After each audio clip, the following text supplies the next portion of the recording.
take me home, United, to the place I belong, to Old Trafford, to see United. Take me home, United Road.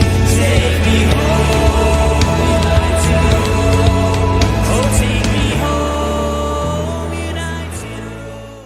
ሰላም ተወዳጆቹ እንደምን አላችሁልን? ማን ዩናይትድ ኢንፎ ላይ ነው የምትገኙት። ስላገኘናችሁ ደግሞ በጣም ደስ ብሎናል። የተለያዩ ጉዳዮችን ይዤ ከእናንተ ጋር ቆይታ አረጋለሁ። ትልቁ ጉዳይ ማንቸስተር ዩናይትድ ወደ ማሌዥያ ካላላምፑር እንዳመራ ይታወቃል። ዛሬ ደግሞ 8 ሰዓት ላይ በእኛ ሰዓት አቆጣጠር ማለት ነው፣ በኢትዮጵያን ሎካል ታይም 8 ሰዓት ቀን ላይ ጨዋታውን ያከናውናል ከኤዥያ ምርጥ 11 ስብስብ ጋር ማለት ነው። ስለ ጨዋታው ሩበን አሞሪም ማሌዥያ ደርሶ ጋዜጣዊ መግለጫ ሰጥቷል። በተለያዩ ጉዳዮች ነው ጋዜጣዊ መግለጫ የሰጠው። ከሜሰን ማውንት ጋር ሆኖ ነው ጋዜጣዊ መግለጫ የሰጡት። እሱን እናነሳለን። ስለ ዝውውር አብራርቷል። በዝውውር በምን ያህል ደረጃ እንደሚሳተፉ መናገር ችሏል። እሱን እናነሳለን። ከዛ ቀደም ብዬ ግን ሁለት አጫጭር መረጃዎች ይኖሩኛል። ሮብ ዳውሰን ለዘ ስፔን የሚጽፈው ጋዜጠኛ የሊያም ዴላፕን ዝውውር በማስመልከት አጭር ዘገባ ወጥቷል። እሱን አስዳስሳቸዋለሁ። ማቲያስ ኩናንም በተመለከተ ተጨማሪ መረጃ አለኝ። እሱንም እናነሳለን። አሌሃንድሮ ጋርናቾና እንዲሁም ደግሞ ሩበን አሞሪም ተስማምቶት የላቸውም ወይም ደግሞ እየተስማሙ አይደለም። እናም ደግሞ ትናንትና ምሽት የሆነ መረጃ ወጥቷል። እሱን እስኪ ላስቃኛችሁ። እናም ደግሞ አስተያየቶቻችሁን በዛ ጉዳይ ላይ ትሰጡኛላችሁ። ትክክል ነው አይደለም በሚለው ጉዳይ ላይ ማለት ነው። እነዚህን ጉዳዮች እየዳሰስን ከእናንተ ጋር እንቆያለን ማለት ነው። አብራችሁን ቆዩ። የምትገኙት በድጋሚ ማን ዩናይትድ ኢንፎ ላይ ነው። ሀሳብ አስተያየቶቻችሁን ስጡን፣ እንዲሁም ሰብስክራይብ አድርጉልን አዲሱን ቻናላችንን ፉትቦል ፈርስት ዊዝ ተስፋ። እሱንም ሰብስክራይብ ማድረጋችሁ አይረሳ። አብራችሁን ስለምትቆዩ ከልብ እናመሰግናለን።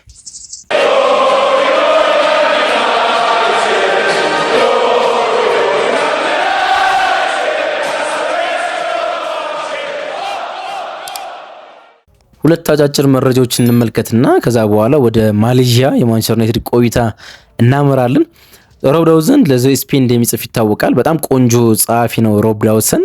ለዘ ስፔን የማንቸስተር ጉዳዮችን ብቻ ትኩረት አድርጎ ይጽፋልና የሊያም ዴላፕን ዝውውር ለማቃኘት ሞክሮ ነበርና ከሰሞኑ አገኘሁት ባለው መረጃ እናም ደግሞ ዛሬ የምንጽፍላችሁ መረጃ አንድ ሳምንት ስካን ለማድረግ በሊያም ዴላፕና በማንቸስተር ዩናይትድ ያሉትን ሰዎች አናግሬ ያገኘሁት መረጃ ነው ብሎ ባስነበበው ጽሁፉ ላይ 30 ሚሊዮን ፓውንድ ማንቸስተር ዩናይትድ ለኢፕስዊች ታውን ሊከፍል ያ ማለት ወደ 40.6 ሚሊዮን ዶላር አካባቢ ሊከፍል እንደተስማሙ ማንቸስተር ዩናይትድ እና ኢፕስዊች ታውን ላይ ምንም አይነት ክፍተት እንደሌለ፣ በተጨማሪም ደግሞ የሊያም ዴላፕ ወኪሎች ከማንቸስተር ዩናይትድ ሰዎች ጋር ደግሞ ሙሉ በሙሉ የኮንትራት ጉዳይና የደሞዝና እንዲሁም ደግሞ ተጨማሪ የጥቅማ ጥቅም ጉዳዮች ላይ ስምምነት ላይ እንደደረሱ አስነብቧል።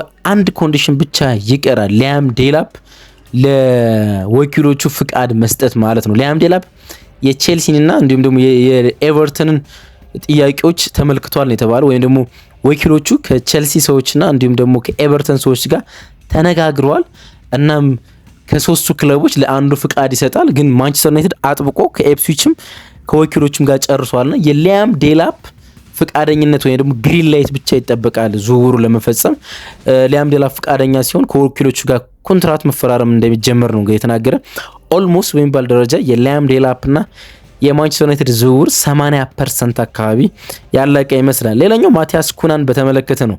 የማቲያስ ኩናና ማንቸስተር ዩናይትድ ዝውውር እንዳለቀ መቼም ይታወቃል። አንዳንድ ያውም ሶፋ ስኮርን ጨምሮ የተጫዋቾችን ፕሮፋይል መዝግበው የሚይዙ ድረገጾች የማንቸስተር ዩናይትድ ተጫዋች አድርገውታል ማቲያስ ኩና። ለምሳሌ ሶፋ ስኮር ገብታችሁ ብትመለከቱ የማቲያስ ኩና ስም የምታገኙት በማንቸስተር ዩናይትድ ስኳድ ውስጥ ነው። ሙሉ በሙሉ እንደተዘዋወረ ነው ሶፋ ስኮር ያስቀመጠው። ግን አንዳንድ የመጨረሻ ስራዎችን ለመስራት እየሞከሩ ነው የሚገኘው ማንቸስተር ዩናይትድ እና እንዲሁም ደግሞ ወልቭስ ማለት ነው። አንደኛው ጉዳይ ክረምት ወይም ጁን 1 የተጫዋች የዝውውር መስኮት እስኪከፈት ድረስ በወልቭስና በማንቸስተር ዩናይትድ ውስጥ ከሚነጋገሩባቸው ጠበቅ ካሉ ጉዳዮች አንዱ ማንቸስተር ዩናይትድ የማቲያስ ኩናን የውል ማፍረሻ መክፈል የሚፈልገው በ4 ዓመት ሁኔታ ውስጥ ነው። የውል ማፍረሻ አከፋፈል ላይ ስፔኖችና እንግሊዞች ያላቸው አካሄድ ይለያያል። ስፔኖች የውል ማፍረሻ ቀጥታ በካሽ ነው የሚከፈለው፣ ሙሉ ነው የሚከፈለው። ሌሎች ሀገሮች ግን ብዙ የውል ማፍረሻ ያስቀምጡም። ኮንትራት ላይ ከተቀመጠም ደግሞ የውል ማፍረሻው እንዴት እንደሚከፈል መጀመሪያም ይቀመጣል እና ማቲያስ ኩናን ኮንትራቱን ሲያራዝምለት በጃንዋሪ ወልቭስ የውል ማፍረሻው ከፍሎ መውሰድ የሚፈልግ ቡድን በ2 ዓመት ውስጥ በ2 ዙር መክፈል እንዳለበት ነው ያስቀመጠ። ስለዚህ ወልቭስ በዚህ መንገድ እንዲከፈል ይፈልጋል። ማንቸስተር ዩናይትድ ደግሞ በንግግር ወደ 65 ሚሊዮን ፓውንድ አድርጎ በአራት ዓመት ቆይታ ለመክፈል እንደሚፈልጉ ነው እንግዲህ የተነጋገረ። ግን ኦልሞስት ያለቀ ጉዳይ ነው የማቲያስ ኩናና የማንቸስተር ዩናይትድ ጉዳይ፣ ወይም ደግሞ ማቲያስ ኩና የማንቸስተር ዩናይትድ ተጫዋች መሆኑ ማለት ነው። ማንቸስተር ዩናይትድ ዛሬ ጨዋታ አለው እንግዲህ 8 ሰዓት ላይ ከኤዥያ ምርጦች ጋር በማሌዥያ ኳላላምፑር ቡካቲ ጃያላ ናሽናል ስቴዲየም ጨዋታውን ያከናውናል። በጣም ተጠባቂ ጨዋታ አይደለም እንደምናውቀው፣ ቢኮዝ የፖስት ሲዝን ቱር ነው፣ ወይም ደግሞ ሲዝኑ ካለቀ በኋላ የሚከናወን ጨዋታ ነው። ሜሰን ማውንት የባለፈውን የወርልታ ጨዋታ እንዳከናወኑ ወዲያውኑ ወደ አውሮፕላን የገባ ነው ብሎ ሲናገር ነበር። ወደ ኋላ አስዳስሳቸዋለሁና የገቢ ማሰባሰቢያ ነው። ማንቸስተር ዩናይትድ በጣም ጠቃሚ ያለ ገንዘብ ያገኝበታል። ለዛ ነው ኦማር ቤሬዳን ሳይቀር በጉዞ ውስጥ ማንቸስተር ዩናይትድ ይዞ የተጓዘው። ወደ 32 የሚጠጉ ተጫዋቾችን ይዟል። ኦማር ቤሬዳን በዛ ጉዞ ውስጥ አለ። ማንቸስተር ዩናይትድ ከ10 እስከ 15 ሚሊዮን ዶላር በዚህ ዝውውር ውስጥ በዚህ ቱር ውስጥ ያገኛል ተብሎ ይገመታል። ወደ ማሌዥያ አይመለስም፣ ግን ደግሞ ከማሌዥያው ጨዋታ በኋላ ዛሬ ከሚከናወነው አርብ ወደ ሆንግ ኮንግ ያቀራል። ወደ ሆንግ ኮንግ ግን ጁላይ ላይም ወይም ደግሞ የፕሪሲዝን ጨዋታ ለማከናወንም ይመለሳል። እንግዲህ ለመጨረሻ ጊዜ ወደ ማሌዥያ በተጫዋቾች ይዘን በፕሪሲዝን ስንሄድ የማንቸስተር ዩናይትድ ስኳድ በጣም ጠንካራ ነበር። እነ ቢን ፎስተር በግብ ጠባቂነት፣ ጋር ኔቪል፣ ማይክል ኦዌን፣ ማይክል ካሪክ፣ ዳለን ፍሬቸር ወይም ደግሞ ፍሬድሪክ ማቺዳ የነበረበት ስብስብ ነበረ። በተጠባባቂነት ቦታ ላይ ዋይን ሮኒ፣ ፖል ስኩልስ፣ ቤርባቶቭ፣ ሪዮ ፈርዲናንድ የነበረበት ስብስብን ነበረ ወደ ማሌዥያ ያቀናን። ከዛ በኋላ ረዥም ዓመት ተቆጥሯል። ጨዋታው እንግዲህ የሚከናወንበት ዋና ዓላማ በ2014 አስታውሱ እንደሆነ በፊሊፒንስ ታይፎን 20 የሚባል በጣም ብዙ ህዝብን የጨረሰ ጎርፍ ወይም የመሬት የተፈጥሮ አደጋ ነበረ። ወደ 6300 አካባቢ የሚጠጉን ህዝብ የጨረሰ ወደ 14 ሚሊዮን የፊሊፒንስን ህዝብ ከቤቱ ያፈናቀለ ከባድ ጎርፍ ነበርና በዛ ጎርፍ ለተጎዱ ሰዎች የመልሶ ማቋቋም በተለያየ ጊዜ ይከናወናልና ለዛ ከሚደረጉ ድጋፎች እንደ አንዱ ነው።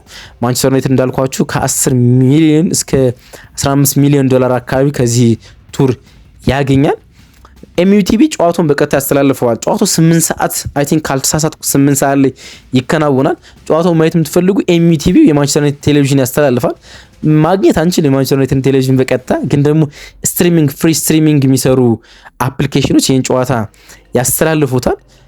ሊሳንድሮ ማርቲኔዝ አመት ሙሉ ጉዳት ላይ እንደሆነ ይታወቃል። ናስር ማዝራዊ በባለፈው የቪላ ጨዋታ ላይ ተጎድቶ ሲወጣ ተመልክተናል። በዛው ጨዋታ ላይ ተጎድቶ የወጣው ዲያጎ ዳሎት እና ሌኒሮ በዚህ ጨዋታ ላይ አይኖሩም። ከዛው ግን ሁሉንም አሌሃንድሮ ጋርናቾን ጨምሮ ሁሉም ስኳድ ወደ ማሌዥያ አቅንቷል።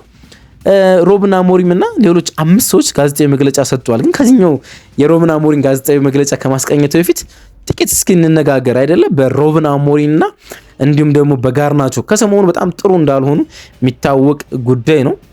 እርግጥ ጥር ጀምሮ ናፖሊ ከማንቸስተር ዩናይትድ ጋር ጥሩ እንዳልሆነ ያልታወቀውን አሌሃንድሮ ጋርናቾ ለመውሰድ ጥረት ሲያደርግ እንደነበረ ይታወቃል። ማንቸስተር ዩናይትድ በአጋጣሚ 2 የመስመር ተጫዋቾችን ስላጣ 3 ስላጣ መልቀቅ አልፈለግም እንጂ ጄደን ሳንቾ፣ ማርከስ ራሽፎርድን፣ አንቶኒን ስለለቀቀ ሌላ ተጨማሪ የመስመር ተጫዋች መልቀቅን አልሻም እንጂ የመውጣት እድል ነበረው። አሁን እየተባለ እንደሚገኘው ከጨዋታው መጠናቀቅ በኋላ ከኤሮፓ ሊግ ፋይናል በኋላ ሮብን አሞሪም የሚወቅስ የሚመስል አዘል መልእክት ወይም ደግሞ ንግግር አከናውኖ ነበረ ወይም ደግሞ አሌሃንድሮ ጋርናቾ ማለት ነው።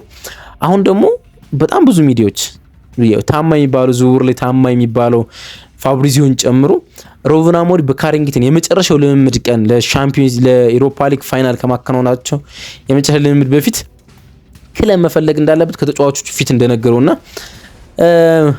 ሌሎች ክለቦች እንዲያስፈርሙ መጸለይ ያለብህ ብሎ እንኳን እንደተናገረው ነው እንግዲህ እያስነበቡ የሚገኙ። ቃል በቃል እንደዛ ብሎት ከሆነ ልክ አይመስለኝም። እስኪ ሀሳባችሁን ብትጽፉልኝ ደስ ይለኛል። በዚህ መንገድ መናገር ነበረበት አልነበረበትም አላቅም። ግን አሌሃንድሮ ጋርናቾ ተደጋጋሚ ወደ ሶሻል ሚዲያዎች ወጥቶ የሚያደርጋቸው ንግግሮች እንዲግባቡ እንዳላረጋቸው የሚያሳውቅ ይመስለኛል። እናም የመለያየቱ ጉዳይ ከማንቸስተር ዩናይትድ ጋር እርግጥ ነው አሌሃንድሮ ጋርናቾ ከማንቸስተር ዩናይትድ ጋር ይወጣል። በምን መንገድ ይወጣል፣ ወደ የትኛው ክለብ ይወጣል አይታወቅም። ግን እንዳልኳቸው ሮብን አሞሪም እንደዚህ አይነት ቃላቶችን አውጡ ተናግረውታል ብሎ ሶሻል ሚዲያ ላይ ፋብሪዚዮን ጨምሮ ሜረር አስነብቧል። ወደ ሮብን አሞሪም ፕሬስ ኮንፈረንስ እናምራ። እንግዲህ ፕሬስ ኮንፈረንሱ ላይ እንዳልኳቸው ኪም ሳንግ ከሮብን አሞሪም ጎን ላይ ታይቷል። የኤዥያን ኦልስታር ቡድን መሪ ይሆናል ወይም ደግሞ የኤዥያን ምርጥን ስብስብ ይመራዋል። የሳውዝ ኮሪያዊ ነው ግን አሁን እያሰለጠነ የሚገኘው የቬትናም ብሔራዊ ቡድን ነው። ግን ይሄኛውን ከማንቸስተር ዩናይትድ ጋር የሚጫወተውን ኤዥያን ቤስት 11ን ይመራል። የኤዥያን ፉትቦል ፌዴሬሽን አብሮት ነበረ። የማሌዥያ እግር ኳስ ፌዴሬሽን እና ውድሩን ያዘጋጁት ኮሚቴዎች እዚህ ነበሩ። አንድ የተባለው ነገር ጨዋታው በጣም ኢንተርቴን ለማድረግ በ90 ደቂቃ ጨዋታው ከተጠናቀቀ በኋላ የፍጹም ቅጣት ምት እንደሚኖር ነው። ባቻ ውጤት የሚጠናቀቅ ከሆነ ጨዋታው የፍጹም ቅጣት ምት እንደሚኖር ነው። ለአሸናፊ ዋንጫ ተዘጋጅቷል። ስለዚህ ዋንጫ ሴሪሞኒም ይኖራል። የማንቸስተር ዩናይትድ የሚዲያ ሰው ይዞ ነው የተጓዘ ከተለያዩ የሚዲያ አካሎችን። ሳሙኤል ለከረስት ለኤምኤን የሚጽፈው ለማንቸስተር ኢቭኒንግ ኒውስ አብሮ ከቡድኑ ጋር ተጉዟል። በጣም መጠራ ያለ ፕሬስ ኮንፈረንስ ነው። እሱን ላስቃኛችሁ እስኪ በትንሹ ማለት ነው። ሩበን አሞሪም መናገር ሊጀምር ሲል ስልኩ ጠራ ወይም ደግሞ አላርም አረገ እና በጣም ተደናግጦ ነበር። ልክ ታስታውሱ እንደሆነ ድሮ ሃይ ስኩል ውስጥ እንዳለን ስልክ ለመጀመሪያ ጊዜ ስኒስ ስልካችን ትምህርት ቤት ሲጠራ እንዴት ወይ ደግሞ ስብሰባ ውስጥ ሌታም የተለያየ ቦታ ስልካችሁ ሲጠራ እንዴት መደናገጥ እንደሚፈጥር ታውቃላችሁ አይደልና ጥያቄ እሱ ቀርቦለት ሊመልስ ሲል የፕሬስ ኮንፈረንስ ሩም በጣም ጸጥ ባለበት ሰዓት ላይ ስልኩ ጠርቶ ነበርና ይቅርታ ጠይቋል። የስልኩ አላርም ሳይሆን የቤቱ አላርም እንደሆነ ነው የተናገረ። የቤቱን አላርም ከስልኩ ጋር አያይዞት እሱ እንደጠራ ነው የተናገረ። ከዛ በኋላ እዛ ስለተገኘበት ማሌዥያ ስለተገኙበት ነገሮች ሁሉ ማውራት ጀምሯል። በጣም ዲፕሎማት ሆኖ ነው የተናገረ። ይህ ክለብ ምን ያህል ደጋፊዎች በኢንተርናሽናል ቦታ እንዳሉት ማየት እንፈልግ ነበር። እናም እያየን ነው። ማሌዥያ በጣም አስደናቂ ደጋፊዎች ነው ያሉን። እኛ ምን አይነት ግዴታ እንዳለብንና ምን አይነት ደስታ ለደጋፊዎቻችን መስጠት እንዳለብን ከእንግሊዝ ውጭ ብዙ ሰዎች እንደሚከተሉን ማሳያ ይመስላል። እዚህ ማሌዥያ የተደረገልን አቀባበል በጣም ደስተኞች ነን። ትልቅ ኃላፊነት ተሰምቶናል። ደግ ህዝብ አለ። በጣም ደግነት ተመልክተናል። ትኩረቶቻቸው በጣም የሚገርሙ ናቸውና እዚህ መጠናል። ሁሉንም ስኳዶቻችሁን መመልከት ትፈልጋላችሁና ሁሉንም ተጫዋቾች ይዘን መጠናል። ነስር ማዝራዊ ጉዳት ስላጋጠሙ እሱ አይኖርም። የተቀሩ ተጫዋቾች ከወዱ ጨዋታ በኋላ ያሉትን ይዘን እዚህ ደርሰናል በማለት ነው ለማሌዥያ ለሚገኙ ጋዜጠኞች አክብሮቱን የሰጠው። ከዛ አንድ ጋዜጠኛ ጠይቀው የማንቂያ የቤት አላርም እዚህ ምን ይሰራሉ ጠይቀው። ስልኬ ሁሌም ሳይለንት ነው አለ። ሁሌም ስልኬ ሳይለንት ነው። በተለይ ደግሞ እንደዚህ አይነት የፕሬስ ኮንፈረንስ ሩም ውስጥ ስገባ ስልኬ ሁሌም ሳይለንት ነው። ግን ደግሞ የቤቴ አላርም ነው የጮኸ ልጆችን ከቤት በራቁ ቁጥር ለመከታተል እጠቀምበታለሁ በማለት ጋዜጠኞችን ፈታ የሚያደርግ ንግግር ነው የተናገረና የቤቱን አላርም ለሴኩሪቲ ሲል ልጆችን ለመቆጣጠር ሲል የሚጠቀምበት እንደነበረ ነው እንግዲህ የተናገረ። ስለ ብሩኖ ፈርናንዴዝም ጠይቀው ታወርቷል። የመጨረሻው ጨዋታ ተመልክታችሁት ከሆነ ከቪላ ጋር ብዙ ጫና የነበረብን ጨዋታ ስላልነበር በጣም ጥሩ እንቅስቃሴም አሳይቷል። እሱ ኳሱን ሁሉ ጊዜ ይፈልጋል። ለዛ ነው የቡድን ጓደኞቹ ላይ በተደጋጋሚ ሲጠራቸው የምሰሙት ኃላፊነት ይወስዳል። እሱ ለኛ በጣም አስፈላጊው ተጫዋች ነው። እናም ኃላፊነት መውሰዱም ደግሞ የምንፈልገው አይነት አጫወት ነው ሲል ስለ ብሩኖ ፈርናንዴዝ መናገር ችሏል። ቡድኑ ደንብ እየተሻሻለ እንደሆነ ተናግራል። እንግሊዝ በነበር የመጨረሻ ፕሬስ ኮንፈረንስ እና ቡድኑን መሻሻሉን እስኪ አብራራልን ብለው የማሌዥያ ጋዜጠኞች ጠይቆት ነበረ። በሊግ ውስጥ ያለ ዋንጫ ነው ያሳለፍነው። በጣም ከባድ የውድድር ዓመት ነበር። በህይወት ያሉ ነገሮችን ሁሉ መቀየር የሚችል አንድ ክለብ ካለ ማንቸስተር ዩናይትድ ነው። እናም ነገሮችን መቀየር እንደምንችል እንረዳለን። ከባድ የውድድር ዓመት አሳልፈናል። ግን ለመረዳት እና ለማየት ለእናንተ ቢያስቸግረው ቡድናችን በደንብ እየተሻሻለ እንደሆነ እኛ የአሰልጣኞች ስታፍ ይታየና የጎል እጦቶች ነበረብን። ጎል ለማስቆጠርና የጎል እድሎችን ለመፍጠር ችግሮች አጋጥሞን ነበር በውድድር ዓመቱ። እሱ ላይ የበለጠ ስራ ለመስራት እንሞክራለን። ከደጋፊዎቻችሁ ጋር ስንገናኝ አለ ከማሌዥያ ነው ጎል ማስቆጠር እንደምንችል እናሳያቸዋለን ሲል ነው የተናገረ። ከዛ ማውንት ነው ማውራት የጀመረ። አብሮት የነበረ ማውንት ነው በፍጥነት የተናገረ። በፍጥነት ነው ወደዚህ የመጣ ነው አለ። እሁድ ጨዋታውን ካከናወነ በኋላ ራሳችንን አውሮፕላን ውስጥ ነው ያገኘነው። በፍጥነት እዚህ ደርሰናል። እዚህ ስንደርስ ማመን አልቻልንም። በመቶዎች ሺህ የሚቆጠሩ ደጋፊዎች ወጥተው ተቀብለውናል። ከመቶዎቹ ጋር ደግሞ ፎቶዎች ተነስተናል፣ ፊርማዎችን አርገናልና ብዙ ሰዎች ጠብቀውናልና እሱ በጣም የሚደንቅ ነው አለ። ከዛ በኋላ ሩበን አሞሪም ስለሚሰጠው ከጉዳት ከተመለሰ በኋላ ስለሚሰጠው የጨዋታ እድልም ጠይቆት ነበረ። በማንኛውም ጊዜ በተጫወትክበት ጊዜ መጫወት ትፈልጋለህ። ቀደም ብዬ እንዳልኩ ትልቅ ቡድን ነው ማንቸስተር ዩናይትድ። ብዙ ወጣት ተጫዋቾች አሉ፣ የመጫወት እድል ይፈልጋሉ እናም ያገኙ። ስለዚህ መፎካከር አለብን። ትንሽ ፍንጭ ስታገኝ ሁላችንም የተሻለውን ነገር ለማሳየት እንሞክራለን አለ። የክረምት እቅዶቻችሁን እስኪ አብራሩልን ብሎ አንድ ጋዜጠኛ ጠይቋችሁ ነበር። ኦማር እዚህ ያለ አለ። በፈርስት ኔሙ ነው የጠራው። ኦማር ቤሬዳን የክለቡን ሲኢኦ ማለት የማንቸስተርን ኦማር እዚህ ያለ በደንብ ያብራራዋል ብዬ አስባለሁ። ሁለት እቅዶችን ነበር አውርተን ስንንቀሳቀስ ነበር። ሻምፒዮንስ ሊግ ብንሳተፍና ከሻምፒዮንስ ሊግ ባንሳተፍ ብለን። አሁን ሻምፒዮንስ ሊግ ውስጥ አይደለንም። ስለዚህ በጣም ትልቅ ስኳድ አያስፈልገንም። በተሻለ መንገድ ልንቆጣጠረው የምንችል ጠባብ ስኳድን መጠቀም እንችላለን። ነገር ግን ትልልቅ እቅዶች አሉን ቡድኑን ማሻሻል። ስለዚህ ዋናው እቅዳችን የያዝነውን የራሳችን ቡድን ካለ ተጨማሪ ተጫዋቾች ለማሻሻል መሞከር ነው። ምክንያቱም ትልቁ እቅዳችን ተጫዋቾቻችን የተሻለ ፐርፎርም እንዲያደርጉ መርዳት ነው። ምክንያቱም ብዙ እርምጃዎችን አንሄድም በተጫዋቾች ዝውውር ላይ ያለ የኤፍኤው ህግ ይዘናል ብሎ ፕሮፌሰር ሰነድ ሬጉሌሽን ማብራራት ጀመረ። የኤፍኤው ህግ ይዘናል። ስለዚህ ብዙ እንዳንጓዝ ያረጉናል እነሱ። ስለዚህ ቡድናችን ለማሻሻል በደንብ እንጥራለን፣ ግን ደግሞ ማርኬቱ ላይ መሳተፋችን የሚቀር አይደለም ሲል ነው የተናገረ። ከዛ በኋላ አሞሪም ወጣት ተጫዋቾች ማኔጅ በማድረግ ጉዳይ ላይ ተጠየቀ። ወጣት ተጫዋቾችን ልጠብቃቸው ይገባል። ማህበራዊ ሚዲያው እነሱ ላይ ፕሬዠር ያደርጋል፣ ግፊቶች አሉ፣ ጫና ያሳድርባቸዋል። ስም መጥቀስ አልፈልግም፣ ግን ሁሉንም እናምናቸዋለን። ወጣት ተጫዋቾቻችን ታለንቶች ናቸው። ስለዚህ እንጠብቃቸዋለን፣ እድገቶቻቸውን ለመከታተል እንሞክራለን ሲል ነው የተናገረ። እረፍት መቼ ነው የምታደርገው ብሎ ጠይቆት ነበር። የመጨረሻው ጥያቄ እሱ ነበርና እረፍት ማድረግ በጣም አስቸጋሪ ነው አለ። ከዚህኛው ጨዋታ በኋላ ወደ ሆንግ ኮንግ እናመራለን። ከሆንግ ኮንግ ስንመለስ ጥቂት እረፍቶች ይኖሩናል፣ ግን ደግሞ ስለቀጣይ ዓመት መዘጋጀት አለብንና በቂ እረፍት የሚኖረኝ አይመስለኝም ሲል ነው ሩበን አሞሪም መግለጽ የቻለው ማለት ነው። ማንቸስተር ዩናይትድ እንዳልኳችሁ ዛሬ 8 ሰዓት አካባቢ ላይ ከኤዥያ ምርጥ ስብስብ ጋር በካራምፑል ጨዋታውን ያከናውናል። የማየት ዕድል ያላችሁ ይህን ጨዋታ ተመልከቱት። የዛሬ መረጃዎቻችን ጨረስኩ። ቀናችሁ ብሩህ ይሁን።